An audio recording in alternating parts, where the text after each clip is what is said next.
என்னடா கல்யாணத்துக்கு கூப்பிட்டுட்டு சோறு போட மாட்டீங்க? நம்ம எல்லாருமே இப்படி ஒரு பிரச்சனையை சந்திச்சிருப்போம். ஆனா அதுக்கு பின்னாடி இப்படி ஒரு ரீசன் இருக்குன்னு யாராச்சும் யோசிச்சு பார்த்திருப்போமா?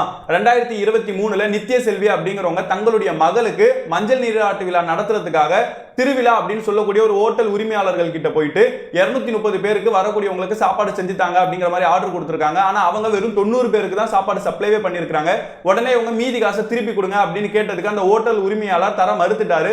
உடனே திருவள்ளூர் மாவட்டத்தில் இருக்கக்கூடிய நுகர்வோர் நீதிமன்றத்தை போய் அவங்க வழக்கு தொடர்ந்து இருந்தாங்க.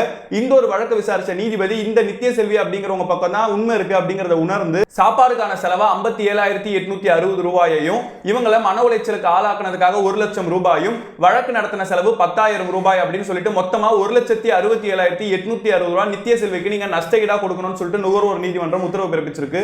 உங்களுடைய வீட்டு நிகழ்ச்சிகளையும் நீங்க ஃபுட் ஆர்டர் பண்ணதுக்கு அப்புறம் அவங்க சப்ளை பண்றவங்க கம்மியான ஆளுக்கு தான் சப்ளை பண்றாங்கன்னு சொன்னா நீங்களும் நுகர்வோர் நீதிமன்றத்தை போய் வழக்கு தொடரலாம் அப்படிங்கறத தெரிஞ்சுக்கோங்க. உங்களுடைய ஃப்ரெண்ட்ஸ்க்கும் இந்த வீடியோ மறக்காம ஷேர் பண்ணுங்க.